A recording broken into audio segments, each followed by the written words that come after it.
Assalamualaikum warahmatullahi wabarakatuh. Rahayu, rahayu, rahayu. Salam santun, salam hormat. Salam tadim kami tim Padepokan Logajaya. Kita haturkan untuk semua spiritualis yang ada di Nusantara ini. Semoga selalu dalam keadaan sehat walafiat serta selalu dilancarkan rezekinya oleh Allah Subhanahu wa taala. Ya, terkait dengan apa yang saya ingin bahas ya, sebelumnya kita tetap sampaikan sholawat serta salam kita kepada baginda Nabiullah Muhammad Shallallahu Alaihi Wasallam. Semoga kita semua mendapatkan syafaatnya, amin ya robbal alamin. Ya, untuk para sahabat semuanya, bahwasannya dengan adanya spiritual di akhir zaman ini memang dianggap sebelah mata oleh sebagian masyarakat yang ada di Nusantara ini. Karena apa? Karena dengan doktrin-doktrin daripada orang-orang yang membenci kebudayaan warisan para leluhur kita sebagai pengobatan tradisional, pengobatan secara ruqyah, secara pengobatan secara herbal ya, atau guntur dan lain sebagainya.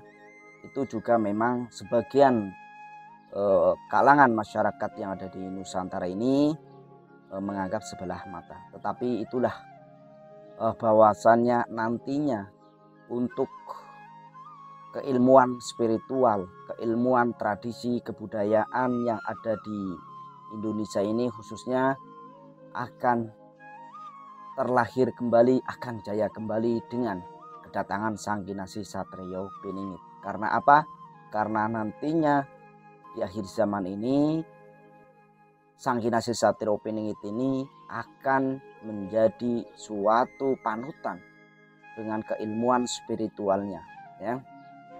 Nah, berbicara mengenai suatu pengobatan, bahwasannya banyak yang melakukan pengobatan-pengobatan tradisional yang bisa menyembuhkan. Itu memang semua karena kehendak Allah Subhanahu wa taala ya, yang saya garis bawah ini. Tetapi dengan banyak orang mempunyai keahlian-keahlian, termasuk patah tulang, termasuk yang obat yang saat ini untuk perdokteran ini belum menemukan pengobatannya.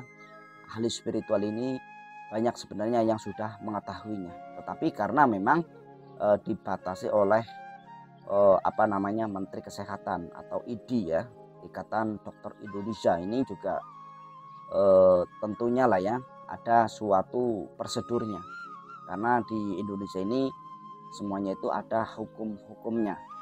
Nah, berkaitan dengan pengobatan tradisional baik melalui ruqyah yang tentunya juga bisa menyembuhkan ya. Rasulullah Shallallahu Alaihi Wasallam juga pernah meruqyah orang yang sahabatnya yang digigit oleh binatang, tetapi oleh Rasulullah Shallallahu Alaihi Wasallam itu malah diruqyah ya, didoakan dengan ayat-ayat suci Al-Quran, itu bisa sembuh ya.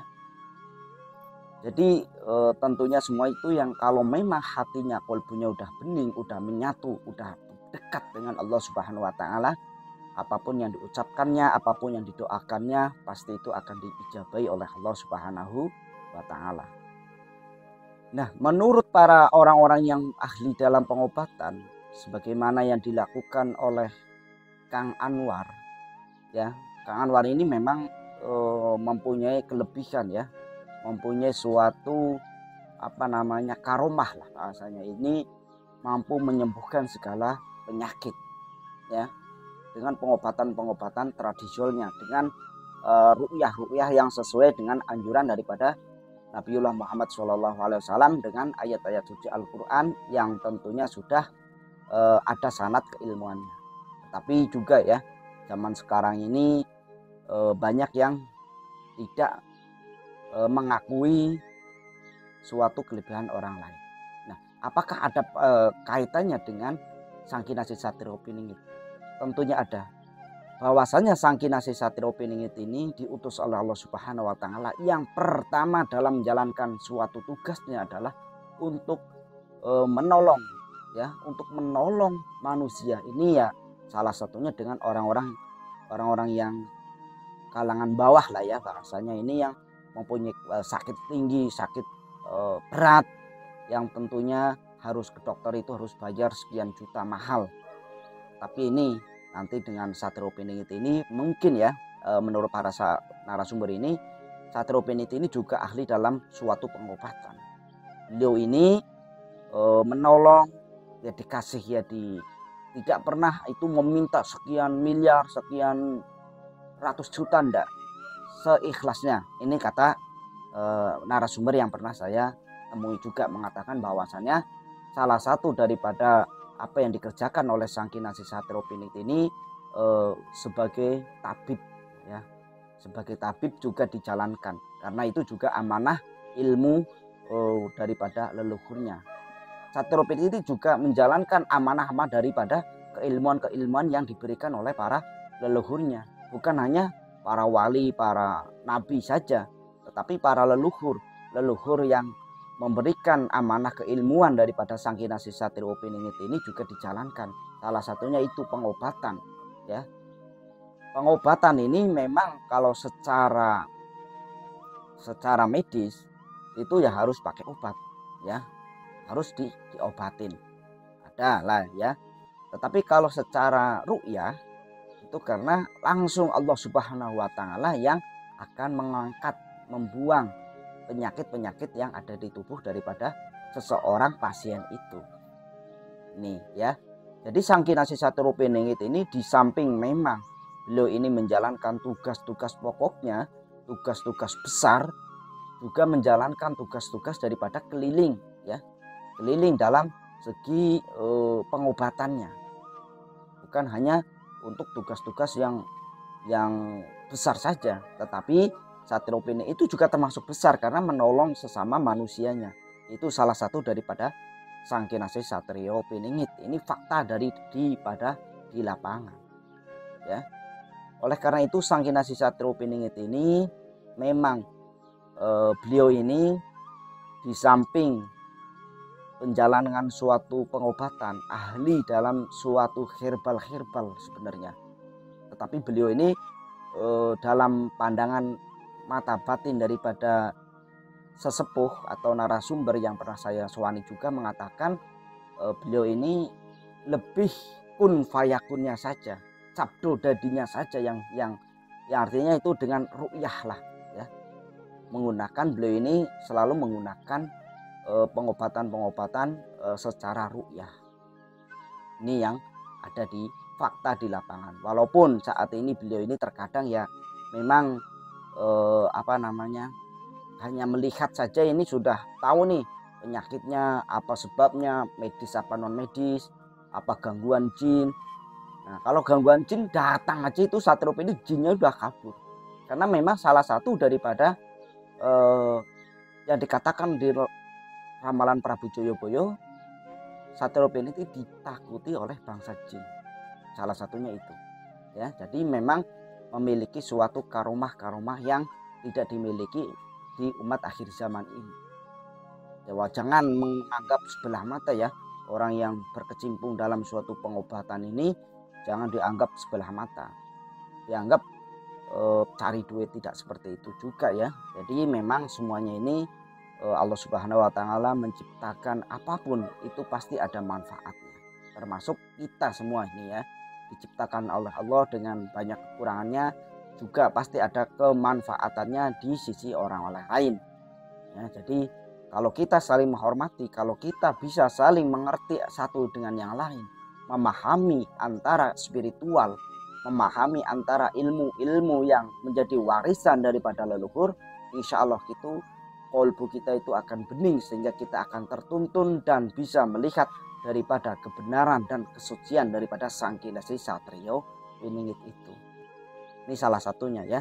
Nah, dengan adanya Sang Kinasih Satrio Piningit ini menyamar menjadi seorang tabib, memang salah satunya itu yang dilakukan oleh Sang Kinasih Satrio Piningit dengan menjalankan suatu tugas-tugas daripada para leluhurnya. Salah satunya itu. Yang memang keilmuan itu ya memang dari para wali, para leluhurnya dalam segi pengobatan menggunakan pengobatan ruqyahnya. Nah, apakah Sang Kinasih Satrio Piningit ini, beliau ini saat ini memang belum banyak yang mengetahui terkait dengan apa yang aktivitas yang dilakukan oleh Sang Kinasih Satrio Piningit ini. Pandai menyamar lah, bisa menyamar menjadi pedagang, bisa menyamar menjadi petani, bisa menyamar menjadi kuli bangunan, bisa menyamar menjadi TNI, menjadi polisi, ya. Tetapi beliau itu ya pangkatnya sah, ya, sah secara kenegaraan, sah secara militeran. Ya inilah, yaitu nggak masuk akal lah. Disitulah karomah daripada Sang Kinasih Satrio Piningit. Namanya karomah itu akal kita itu nggak menembus, ya. Kalau menembus itu namanya sulap. Tapi kalau namanya karomah, namanya kalau dalam Nabi itu mukjizat, itu tidak ada yang mampu menembus akal tersebut dan tidak bisa untuk diilmiahkan. Itu namanya karomah atau mukjizat.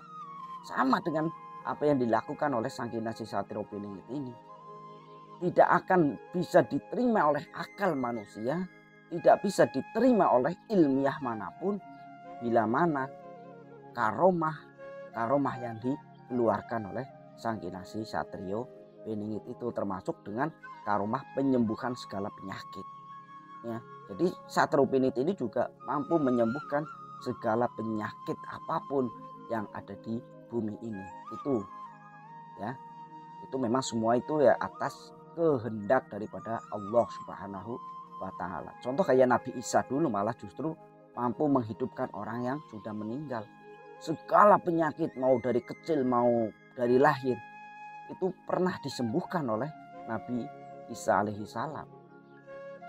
Ya, jadi tidak menutup kemungkinan bahwasanya Satrio Piningit pun akan melakukan hal yang sama, karena nanti Satrio Piningit juga akan didampingi oleh Nabi Isa alaihi salam, bersama-sama berjuang melawan daripada kekuatan Dajjal itu.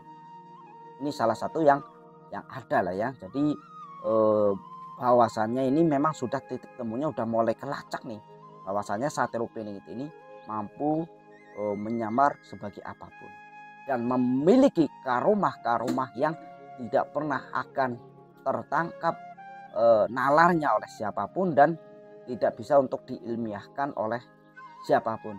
Itu adalah suatu karomah yang ada pada Sang Kinasih Satrio Piningit, termasuk penyembuhan segala penyakit. Ini menurut para narasumber yang pernah saya sowani mengatakan seperti itu. Itulah ya, jangan pada dasarnya karomahan yang dimiliki oleh Sang Kinasih Satrio Piningit ini sangat luar biasa, dan ternyata Satrio Piningit ini pandai menyamar saat menolong orang, saat membantu orang. Sehingga memang Satrio Piningit ini tidak dulunya memang tidak pernah mau untuk dikenal. Ya, untuk sekarang yang nggak tahu lah, wallahu alam. Apa kalau dikenal itu memang sudah muncul nanti.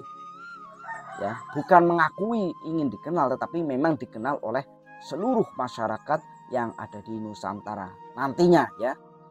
Untuk saat ini memang beliau ini sedang bekerja dalam penyamarannya. Terima kasih, salam santun, salam hormat, mohon dimaafkan ya bila mana jauh daripada kebenaran, karena kebenaran itu hanyalah milik Allah Subhanahu wa Ta'ala. Assalamualaikum warahmatullahi wabarakatuh. Rahayu, rahayu, rahayu.